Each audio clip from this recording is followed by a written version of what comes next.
Right. Good evening, everyone, and thank you for joining today's Meet the Mentors webinar hosted by the NYU Alumni Club in Singapore. My name is Tina DiChico, and I am one of the Alumni Club leaders here in Singapore. To start with some logistics, everybody is muted today except the panelists to help us avoid any glitches with technology. However, there is a Q&A box either at the top of your screen or at the bottom of your screen. And you can type questions into that box anytime throughout the webinar. We're going to address those with our panelists later in the session. I know you have a few options at your screen: raise hands, speak, chat box. But if we stay on the Q&A, that will help us get organized. This session is being recorded. And again, I would just like to say good evening again. On behalf of our NYU Alumni Club, I want to thank you for joining us today for this special program. My name is Tina DiChico, and I am your host and moderator. We are also joined tonight by Xin Wei, who is the NYU Director for Alumni Affairs Asia based in Shanghai, and is also our host for the event. Before we start, we just wanted to say that we hope you and family are safe and well, and we are thankful that you have chosen to spend some of your time with us to continue learning from the collective knowledge of our NYU community. The NYU Club in Singapore represents over 1,000 alumni from all NYU schools and hosts several events and programs a year. In light of the current global crisis, we have moved our programming online and are pleased that you are joining us. So before we dive in, I'd just like to have a read on who is in the room with us today. We have a good number of registration, and for us who have organized this event, it is really wonderful to see such a take-up. So I'm going to ask Xin Wei to put a quick poll on the screen. We just have two questions here.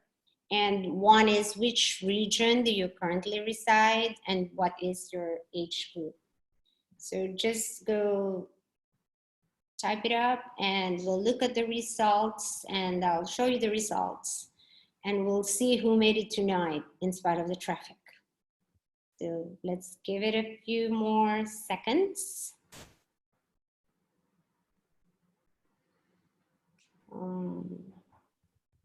Is everybody able to access it? Able to vote? Cool. All right. Xin Wei, are we ready to show the results? Okay, fantastic.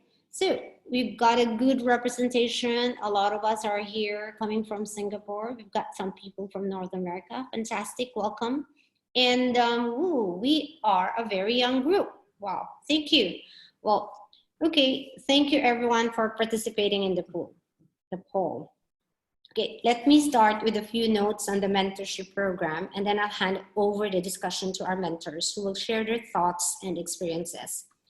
The NYU Singapore Alumni Mentorship Program is a program that aims to, one, build a network and create professional opportunities for NYU alumni.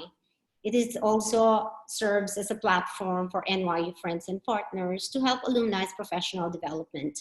And finally, we wish to continue post-NYU conversations. We are a 2-year-old program, and we're building up. We had about 18 mentees and growing, and so is our pool of mentors. We held special events, small meetings, big meetings, all made possible through the generosity of time and talent of our NYU volunteers, parents, and friends. These are the people who are in the mentorship committee.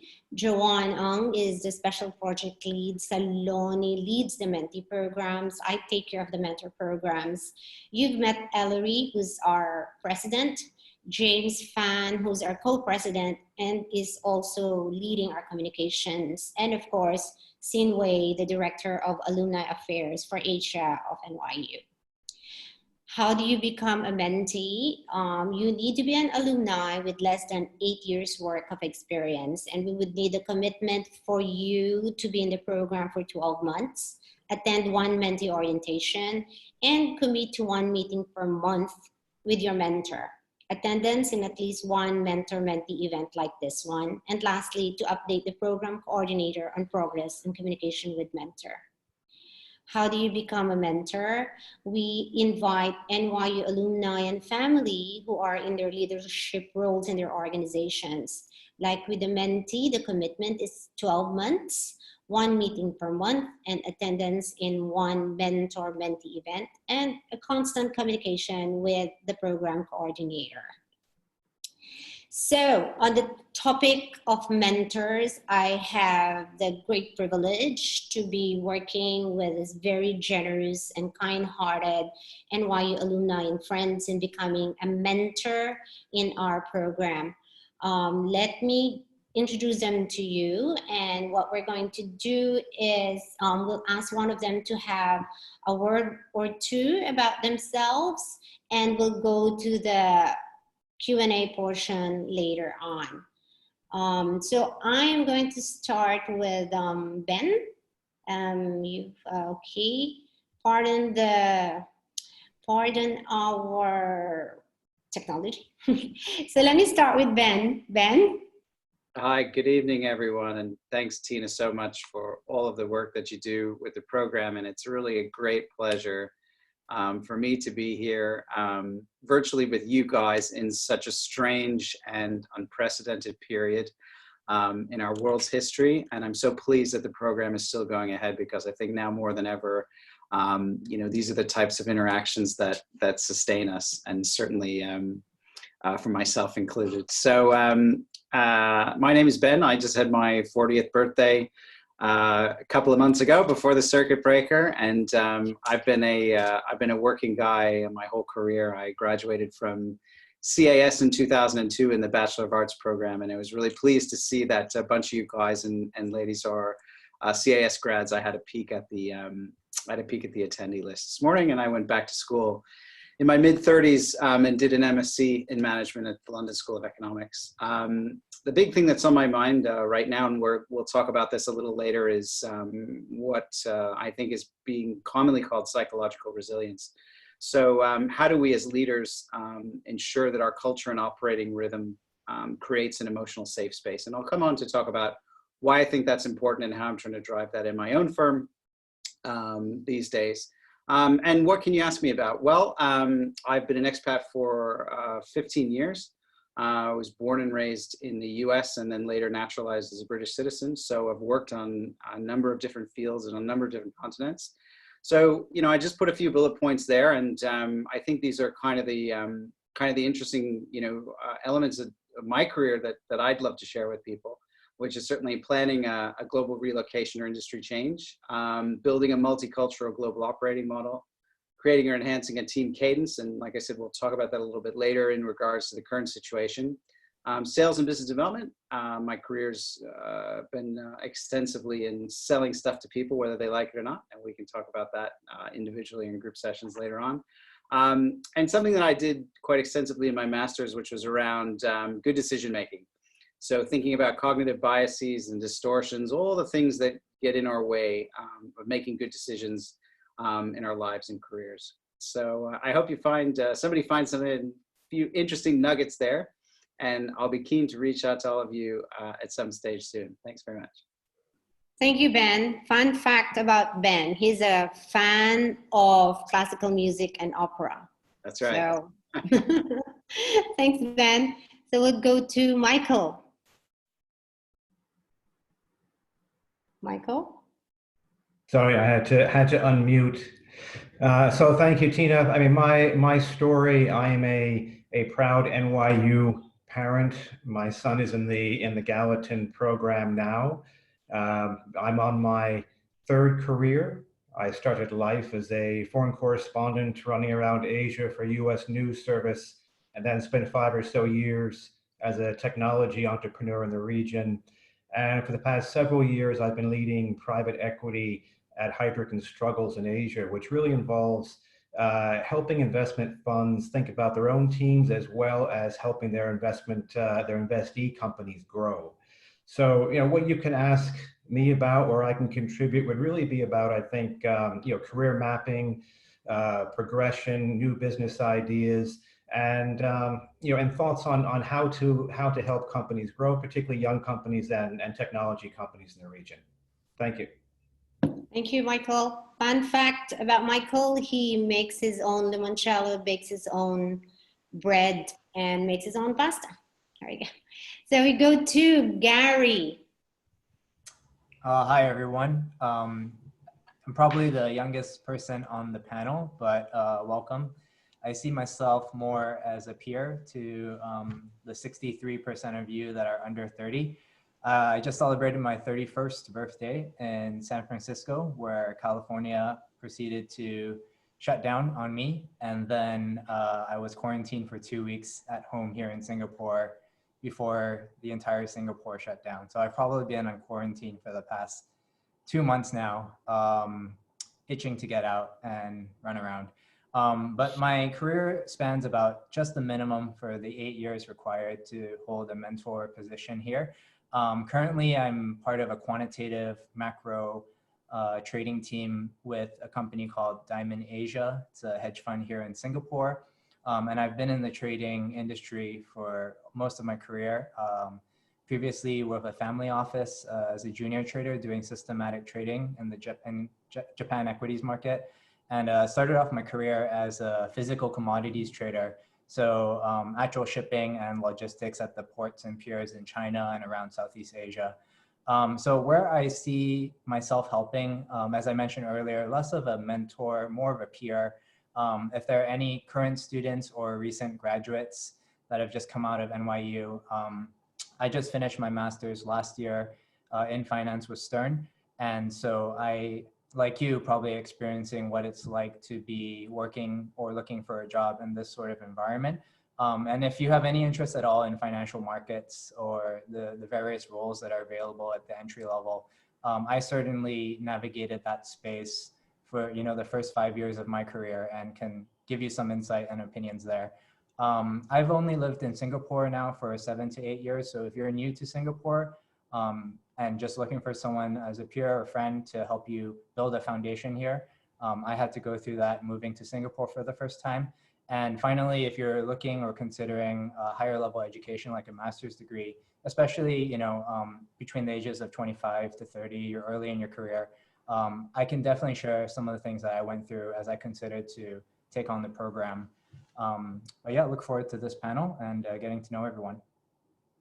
Thanks, Gary. Yeah, Gary is the youngest of our mentors, and we were having a difficult time whether he should be a mentee or a mentor, but he is so inspiring. He wanted to be able to help, and I think he's going to be a great mentor to the young professionals in our group. And now we go to Nicholas. Nick. Hi, I'm happy I was able to rejoin in time for my slide. I think I've worn out my Zoom and video calls allotment of internet today, and I was dropped off the call a couple of times. Nick Stipp, I attended NYU for my MBA back in 2007 on Saturdays. I was living in Philadelphia for most of my MBA and commuting up to New York on the weekends. Pretty much since I graduated from NYU, I've been in Asia, having spent more than 8 years in Beijing and moving here about 5 years ago.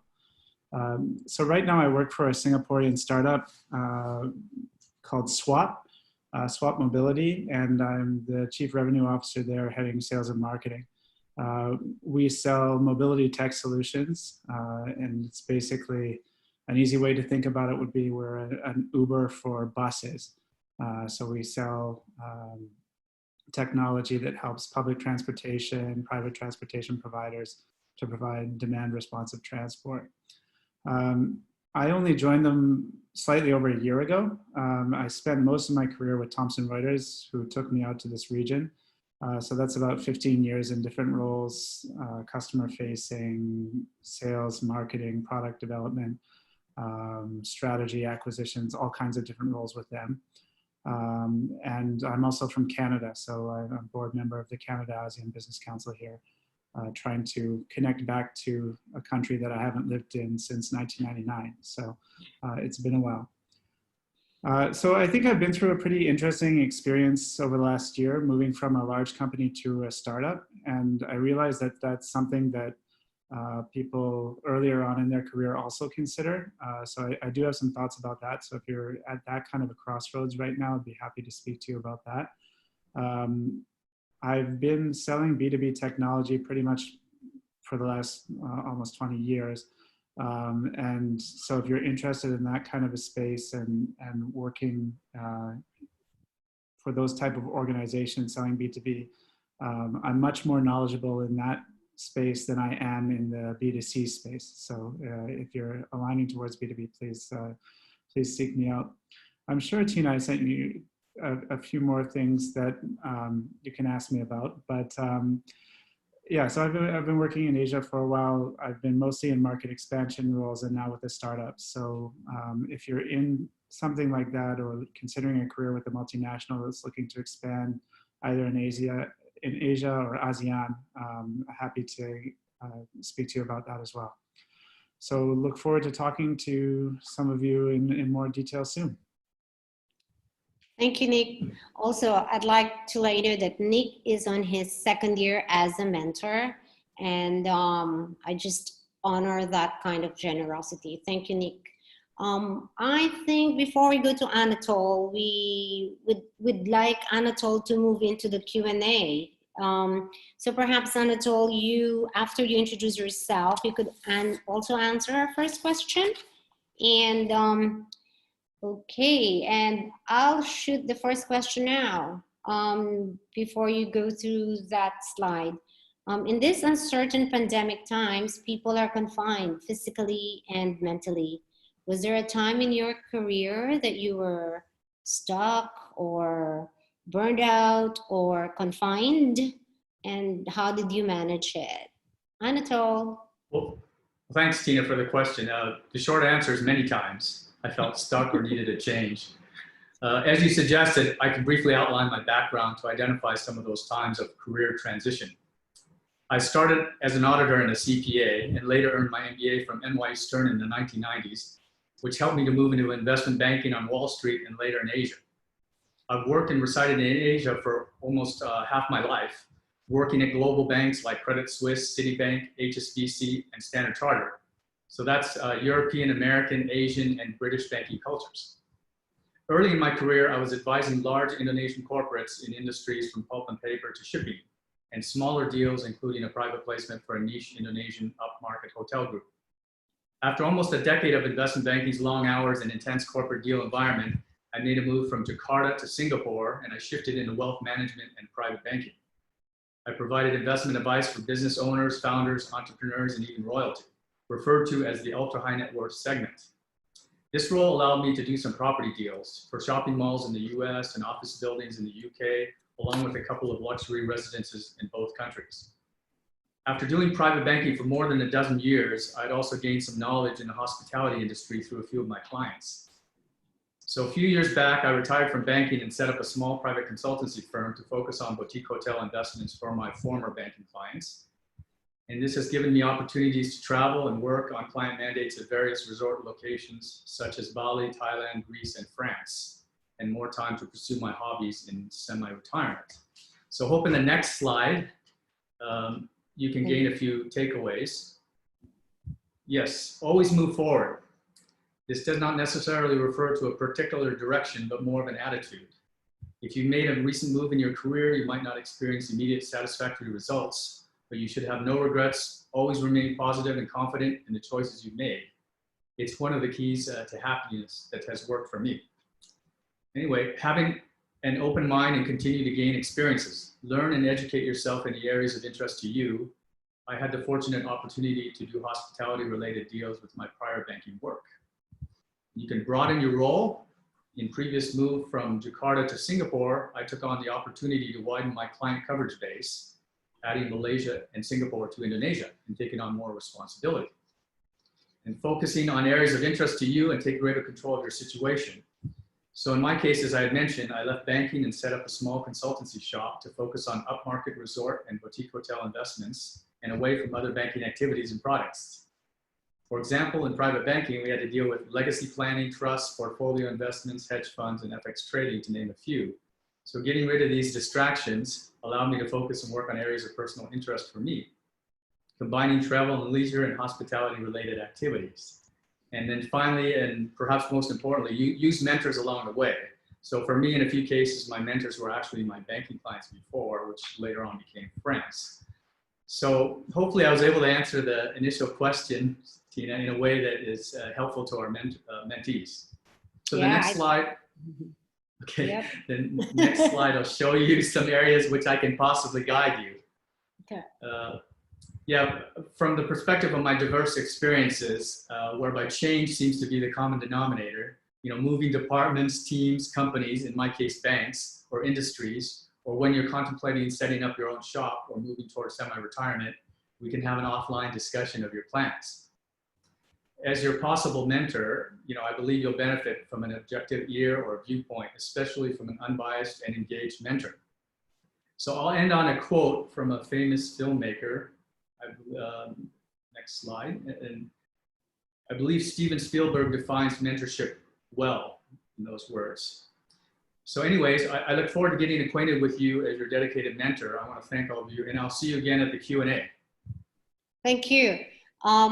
Yes, I like what you said. Use mentors along the way. And obviously you're a believer of mentorship because Anatole is on the second year of mentorship as well. Thank you so much. Now we go to the Q&A portion. We have questions coming in, and I would like to start with one question I would like to ask. Let's go, maybe we'll start with Ben. Ben, and I will put I would like to, there you go. Apologies for the, okay, clear. Right, so Ben, I'd like to ask you the question.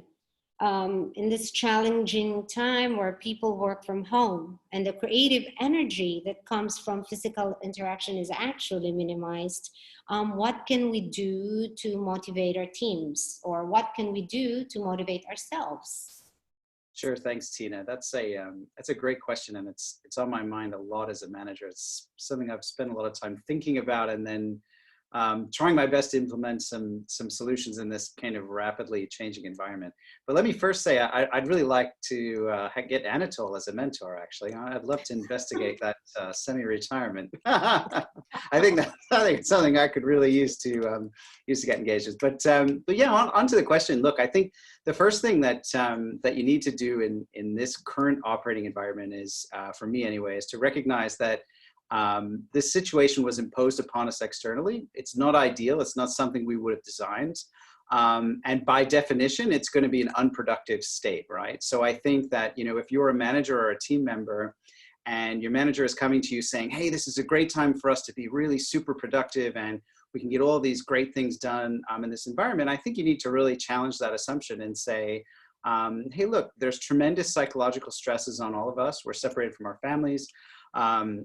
In some cases, even in town, we can't see members of our extended family. We're worried about our jobs. We're worried about long-term things in the market. This isn't an opportunity for productivity. It's an opportunity, rather, I think, to create an environment, as I said earlier, where the team feels that they have a safe enough space to express problems and anxieties. And why do I say that? I guess is because, the typical sort of management philosophy is that managers need to be brought the answer to problems or solutions, and don't bring me solutions, don't bring me problems. I think I've tried to turn that on its head and to say that in this time, I actually want an environment where the teams feel comfortable surfacing anxiety and surfacing issues. And again, if that's not being facilitated in your team, I think this is something you can really challenge.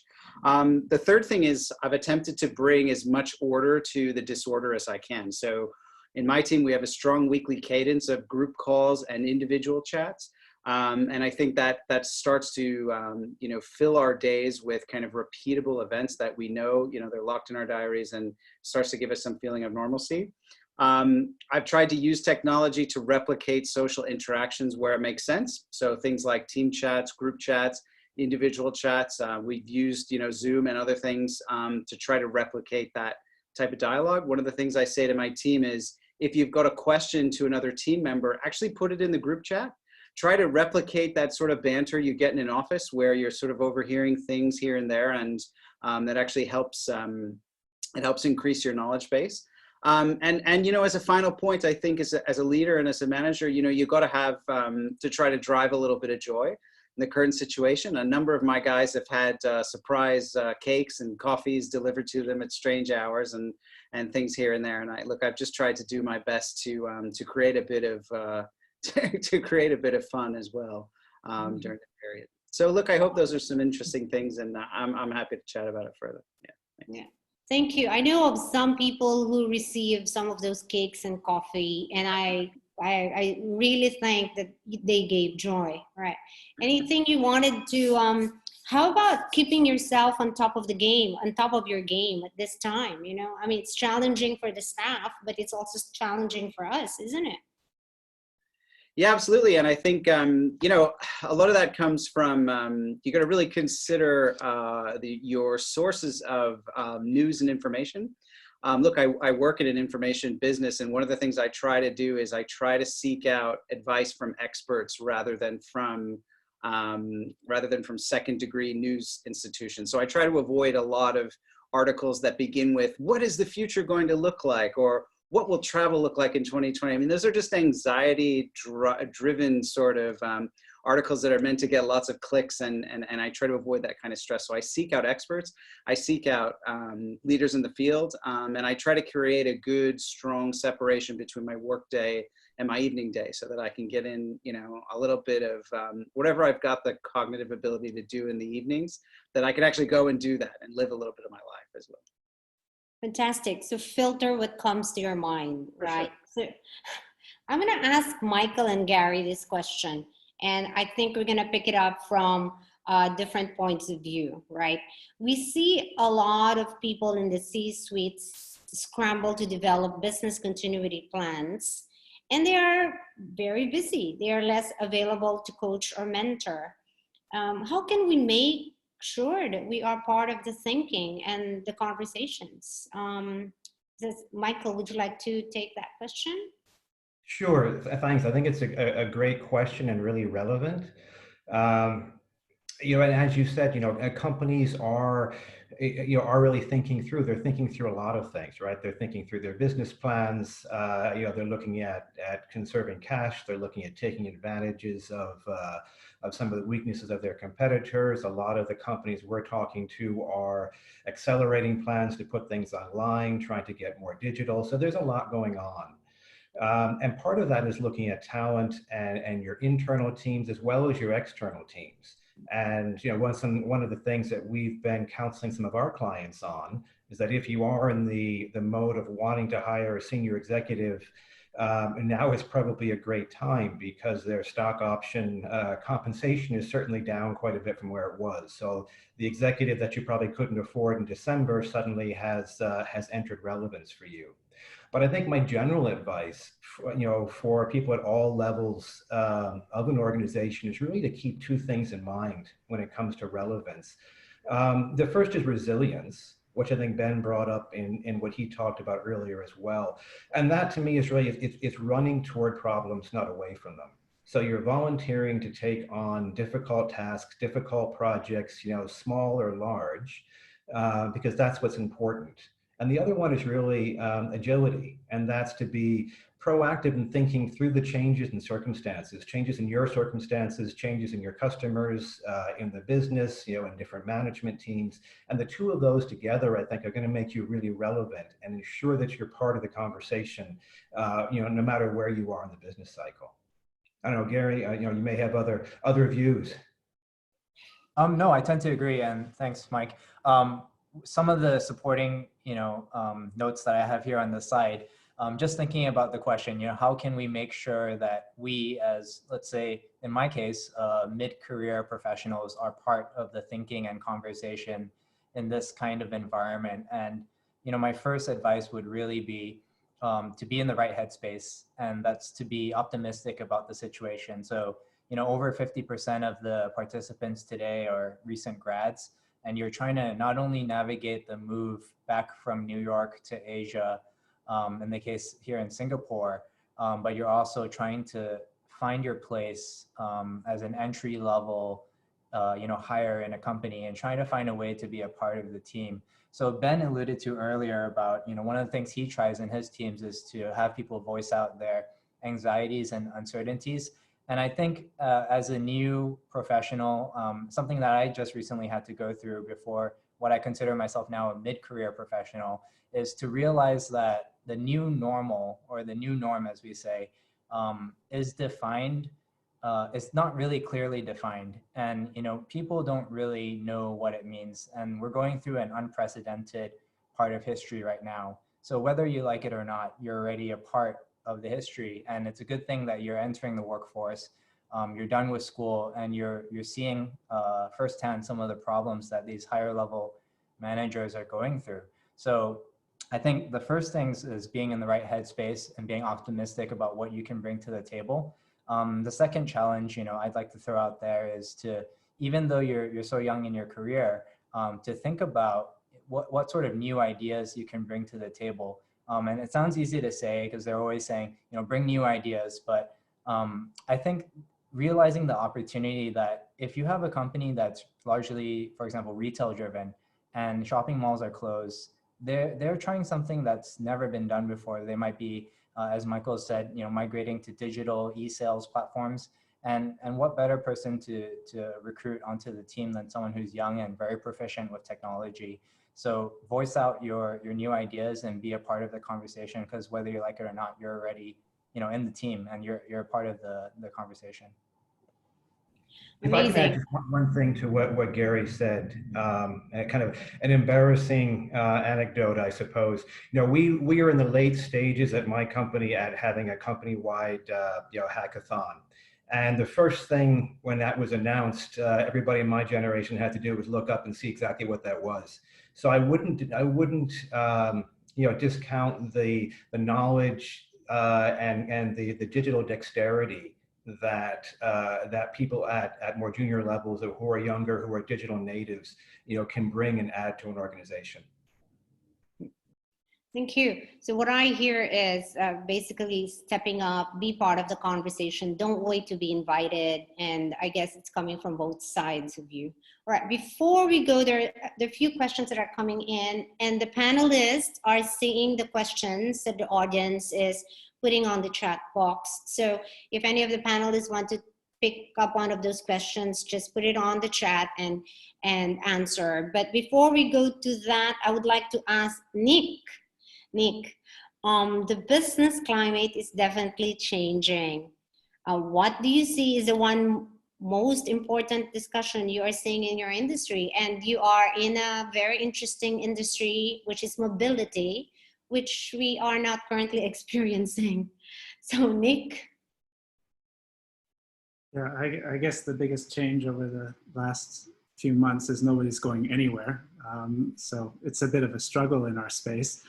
No, I think one of the things we are seeing as a result of this is that there's a lot more need to track people while they're on modes of transportation. And we're talking to a number of different governments, including this one in Singapore, about what's going to be happening to people that are riding on various modes of transportation, whether it be public or private transportation.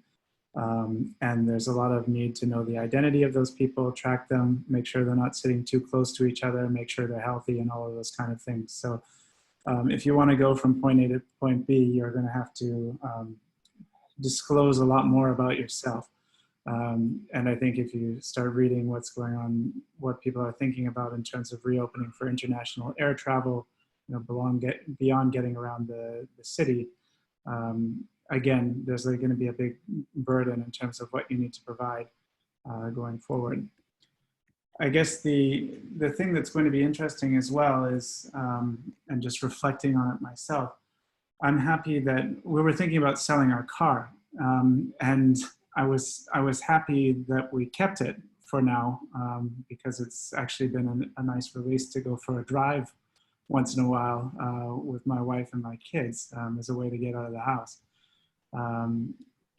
Now, before this was happening, as I just mentioned, I was thinking about getting rid of that car. And what we were seeing is a huge shift towards shared mobility. So the big question in the back of my mind in the mobility space is, how is COVID going to affect that trend towards shared mobility? I think it will still move in a direction of shared mobility. Still, I think if you're a Singaporean on this call and you're under 30, you probably don't have a driver's license. So by necessity, you need to share with somebody. But it will be interesting how those trends come together. The requirement to disclose more about yourself and shared mobility, albeit not too close together. So that's what I'm wrestling with from day to day right now. But how will it, so we're going to be sitting far away from each other. Does it means that we're going to be paying higher fares, right? Because you have to fill up your... Nobody's figured out that one yet. Well, thank you, Nick. One interesting thing that I could share right now is my mentor mentioned to me the other day, and it's sort of a dark statement, but it was very profound. He mentioned having gone through SARS in 2000 or 1990s. He mentioned, don't be surprised how powerful greed is, and how fast, when we were talking about financial markets and its recovery, how eager people will be to get back to where things were. So that's something to add to, you know, your already killed daily thoughts about how the power of greed and how quick people are going to look for that bargain because they're, you know, grab sharing with each other. Yeah. Fantastic. Yeah. Well, in some ways, I hope that people do become comfortable with that. It's just more, what is the government going to let them do? Yeah. Okay, I think we're ready to answer some of the questions that came in, and there's one from Yvette. Why are there no women in the mentor panel? Okay, we do have women mentors. We were not just able to get their details ready for this session, but as we speak right now, we're organizing another women mentor panel. So wait for the announcement, and it will be a very exciting panel, just as this one is very exciting too. Thank you. There is a question that I see that Michael would like to take that. Do you like to take that, Michael? Yeah, I'll take it, and then I think I'd be interested in Ben's take as well, because he came into the region after I did. This is a question from Chen Hui Lim, looking at reasons why, you know, some of us moved from, you know, developed markets into Asia, and, you know, what does it mean for a career when you're moving from a developed market into a developing market? And what I would say, there's a couple of things. You know, first, you often get opportunities that you don't have in a developed market. My own considerations, you know, I moved out right after university, and, you know, I probably saved 5 or 6 years in terms of the level of responsibility that I had and the exposure that I had to what was going on in Asia at the time. So it's often a great point in your career to go and really gain more exposure that you wouldn't be able to, you know, if you had stayed, you know, in the head office or stayed in an established market. And from my point of view now, when I do talk to people about their careers, it's also very good, I think, to have a range of experiences. So whether you are in a head office or you've gone out and built something and come back, that adds just a lot of maturity and, you know, a lot of flexibility in how you plan your career and how valuable you are to your company, you know, and to your next opportunity. I don't know, you know, Ben, if I mean, you've been out in Asia, you know, more recently than I have, if you have any perspective on that. Yeah, sure. Thanks. I mean, it's a really interesting question, and it's kind of one of those things that I think I would always urge the individuals asking the question to kind of step back and think about what's important to them in their life. And you almost want to do the pedantic exercise of just thinking in you know, 4 or 5 priorities that you have. You know, I once worked for a guy who was a master's in geology. And I asked him, why'd you get a master's degree in geology? And he said, well, because I wanted to travel the world. And metals and mining is one of the most global industries, you know, that exists. He says, I hate rocks. I couldn't stand any of the years I spent in school studying them, but I just wanted to be out in the world.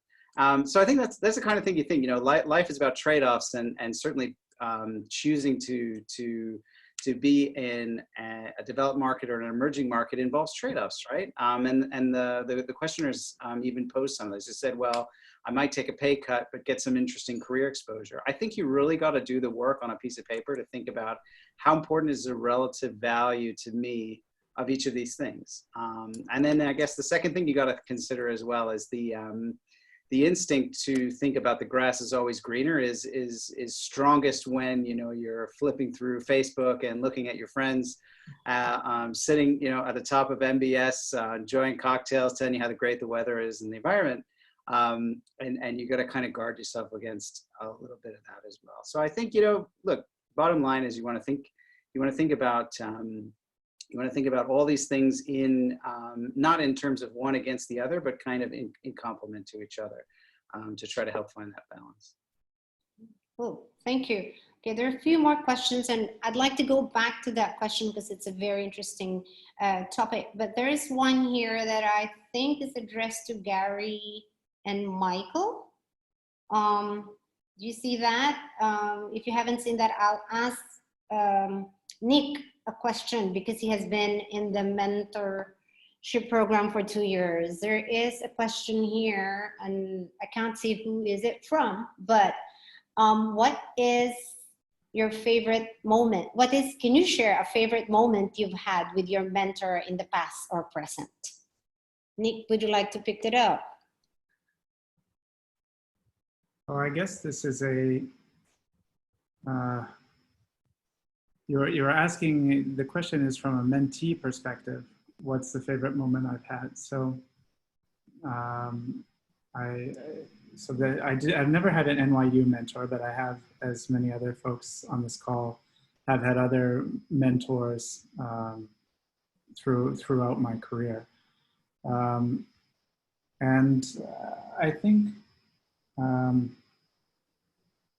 I think it's when a mentor, when you've really started to establish a long relationship with a mentor. So during this program, we kind of put a time boundary around things. It's maybe 3 or 6 months, or maybe a year. I'm not sure. Tina, you'll have to get into that later and fill me in on how long my commitment is for this.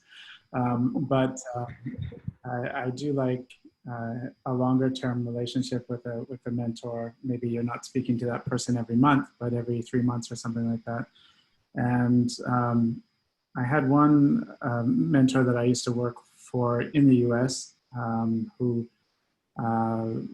continued to be in touch with me once I moved to Asia. And I think I was into my 3rd or 4th year in China and was considering, okay, I can go back to living in Philadelphia and take this job, or I could continue to stay in China. And I think after going through the various pros and cons myself, I got on a quick call with him to try and get some feedback. And because we'd been following along and talking about career for so long, and he knew me really well, he just told me I'd be absolutely crazy to move back. And it was that, and it was probably in much more crass words than that. But to develop that kind of relationship where somebody can really speak honestly to you and just say, look, you've got to continue on that path. And he knows, the mentor, he or she knows you well enough just to say, you know, you've made your column and your considerations of all of the rational decisions of why one is better than the other. It's coming out rather even. And just to get that third party perspective to kind of throw you in your place and be like, nah, don't do it. Just stay where you are and things will work out. And looking back, it was the right advice at the time. Oh, thank you. Right, we have another question for Gary and Michael. Today's fresh graduates are graduating into a highly competitive job market. Not only are we competing with other graduates, but we are also competing with experienced professionals who have been laid off. do you have any advice for those who want to pursue a career facing the financial markets? Gary, what do you think? So I graduated from my undergrad in 2011, around there. So that was very similar to the post, situation you're in now, being in the post-mortgage crisis era and looking for a job in Asia back home.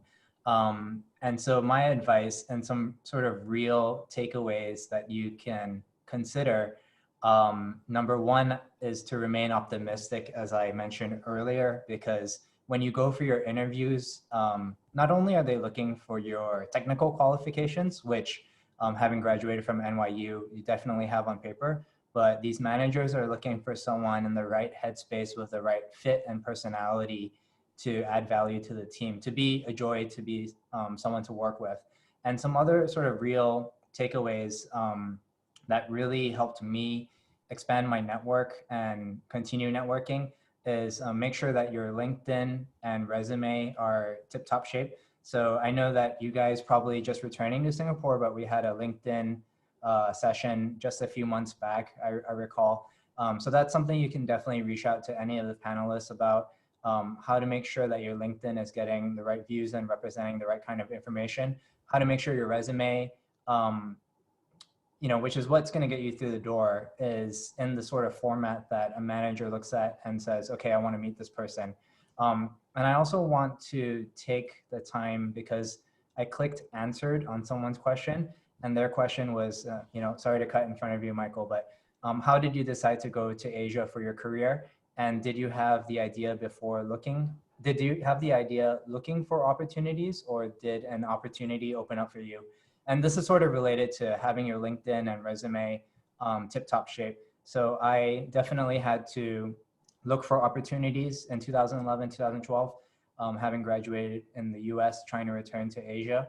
And so I think the answer goes the same. So be optimistic, have the right attitude, go into the interviews showing that you have that sort of attitude to be a team member, and then the resume and LinkedIn. So Michael, maybe over to you. Do you have any advice for people who want to pursue a career facing financial markets?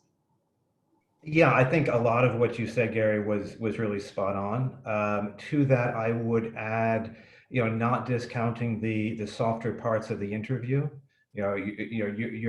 If you are in the interview, then you have the technical skills already. So after that, it is about the maturities. It is about, are you someone that they could see working at that company? And a big part of that, I think, is doing your homework. So, understanding, download the company's annual report, understand what their priorities are at a global level.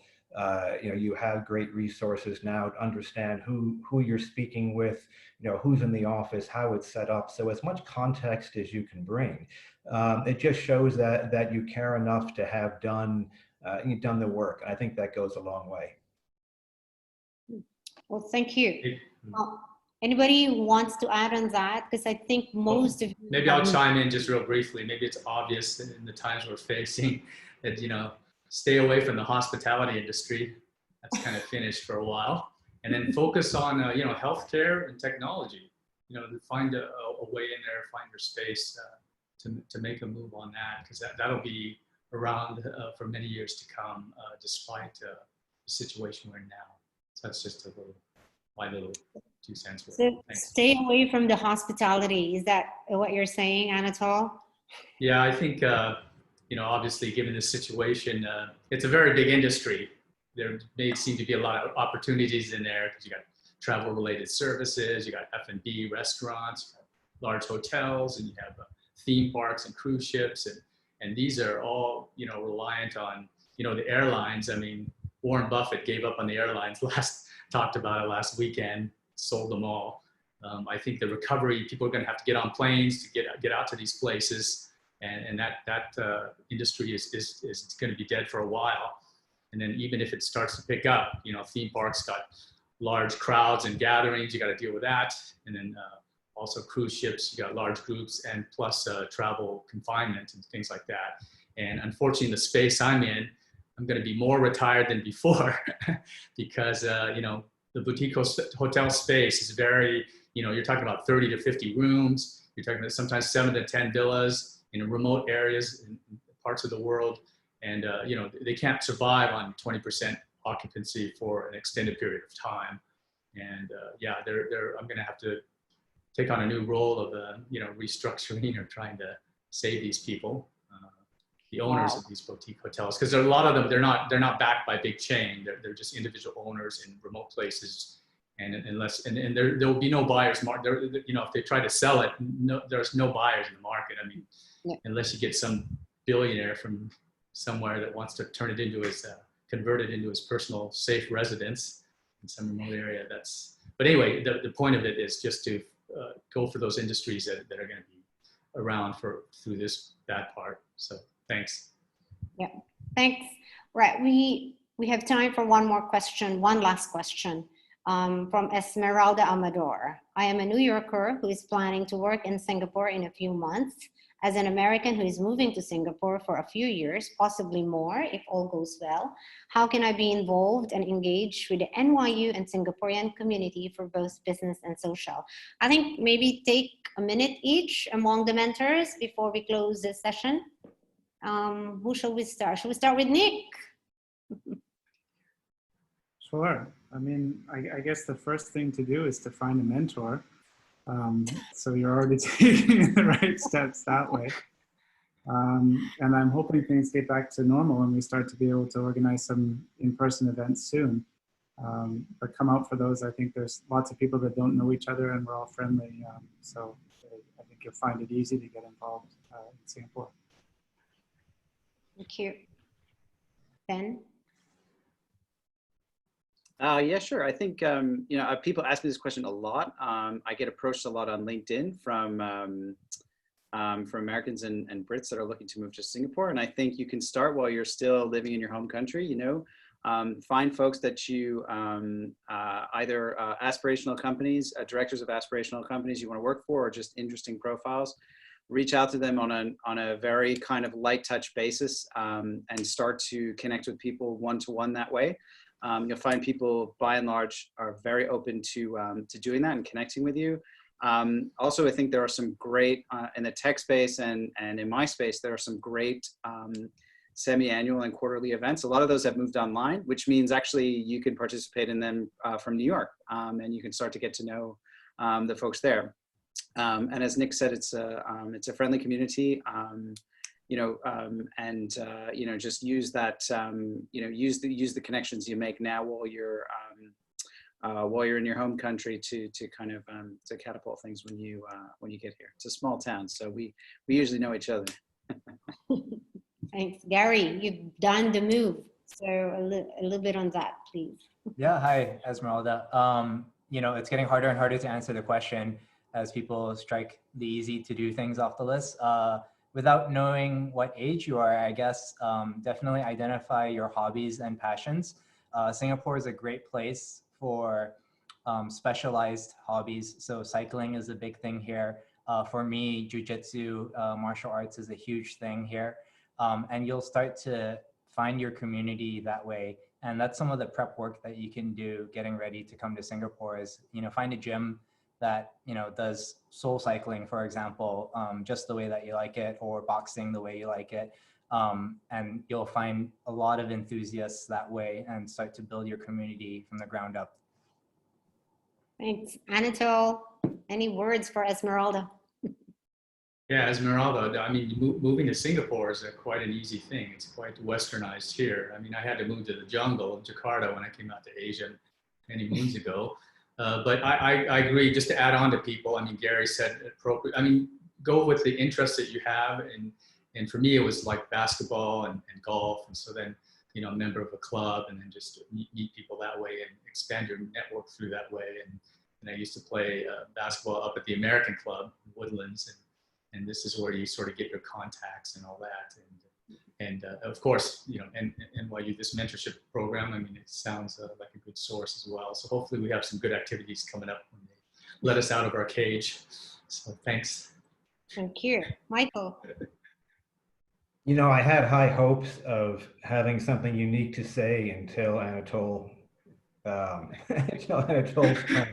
Well, I guess what I would say, it is make the effort to, to do all those things. Make an effort to connect with people that share an interest, because you have people at all abilities. So it can be as relaxed or as competitive as you want. And the business organizations, American Chamber of Commerce and the other chambers of commerce are quite active and have interesting speakers. So those are ways also to go and to make sure that you're connected socially and for business. Thank you. All right. Thank you, everyone. I would like to wrap up this session with a list of activities that we have here in Singapore. On Monday, we're going to have another webinar with our alumnus, Jim Lee. He's going to speak about the network effect, expanding your network virtually. And on Thursday, we're going to have a party. We have the NYU SJ Alumni virtual cocktail. So details will be on the alumni website and on our WhatsApp group. But one thing I'd like to speak about is the alumni global resources available to all of us. Just because we've graduated doesn't mean we stopped learning, and NYU has put together a lot of information around that. As alumni, we have exclusive access to a range of webinars and online events, and you can find them on digital opportunities to connect with alumni. That's the link, nyu.edu. And if you want to know what's happening, interesting conversations going on across the globe among alumni, you can find them on your weekly guide. And lastly, I would like to just say to please become part of the mentorship program. It always helps to walk someone with you in your journey. And on that note, thank you, everyone. On behalf of NYU Alumni and NYU Singapore Alumni, stay healthy, stay engaged, and we will meet again. Thank you, everybody. Good night. Thank you.